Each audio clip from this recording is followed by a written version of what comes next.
Իրանի արտգործնախարար Աբբաս Արաղչին նամակով դիմել է ՄԱԿ-ի գլխավոր քարտուղարին, Անվտանգության խորհրդի քարտուղարին եւ անդամ պետություններին կոչ անելով դատապարտել ԱՄՆ-ի գործողությունները, որոնք Թեհրանը բնութագրում է որպես տնտեսական ահաբեկչական գործողություն։ Իրանի դեմ ագրեսիվ պատերազմներում իր հանցավոր նպատակներին չհասնելուց հետո Միացյալ Նահանգները որոշել է ճնշման եւ հարկադրանքի միջոցով հետապնդել նույն անօրինական նպատակները տնտեսական ահաբեկչական գործողության միջոցով, նամակում նշել է Արաղչին։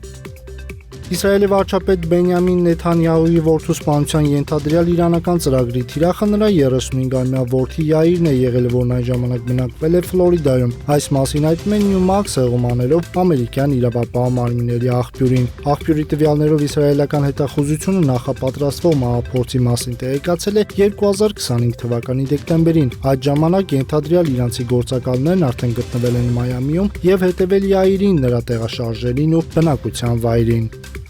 Հյուսեյն Իտալիայի Պիեմոնտե շրջանում թեթև երկտեղանի ուղղաթիռ ավտոժի ռեկորդանվել դեպքը տեղի է ունեցել օգոստոսի 26-ին Անտրոնա Շիարենկո բնակավայրի մոտ Կամպիլիճոյի լճի եւ ամբարտակի հարևանությամբ։ Նախնական տվյալներով օդանավը բախվել է ամբարտակին սպասարկող մալուխներին, ինչից հետո հրդեհվել եւ կործանվել է մոտ 1400 մետր բարձրության վրա։ Ինքնաթիռում գտնվող երկու անձինք զոհվել են։ Իտալական աղբյուրները նշում են, որ զոհերը 60 եւ 63 տարեկան են։ Սև ծովում հայտնաբերվել են խորհրդավոր ճարպային գնդիկների կուտակումներ, դրանք հայտնաբերվել են Սևաստոպոլի շրջանում Կազաչայա Օմեգա եւ Լյուբիմովկա լողափերի մոտ։ Մասնագետների կողմից վերցված նմուշների ուսումնասիրությունից հետո ըստ հրապարակված տվյալների պարզվել է, որ գնդիկները չմշակված արմավենու յուղ են։ Տեղացիները սկսել են գնդիկները հավաքել ծովի աղտոտումը կանխելու նպատակով։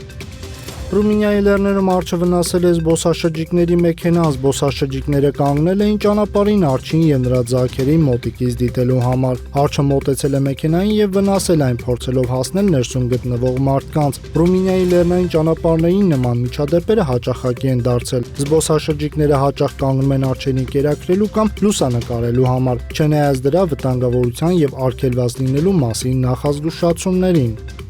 Նեպալում տեղի ունեցած ուժեղ ջրհեղեղների եւ սողանքների հետևանքով զոհվածների թիվը հասել է 157-ի, այս մասին հայտնում է Ռատոպատին։ Չորեքշաբթի ուշ երեկոյան հրապարակված վերջին տվյալներով զոհվածների մարմինները հայտնաբերվել են երկրի տարբեր շրջաններում։ Ամենաշատ զոհերը գրանցվել են Չիթվանում 64 մարդ, Դահինգում զոհվել է 27 մարդ, Արևելյան Նավալպուրում 22, Գորխկայում 19, Նուվակոտում 13, Տանահույում 9 եւ Ռասուվայում 3։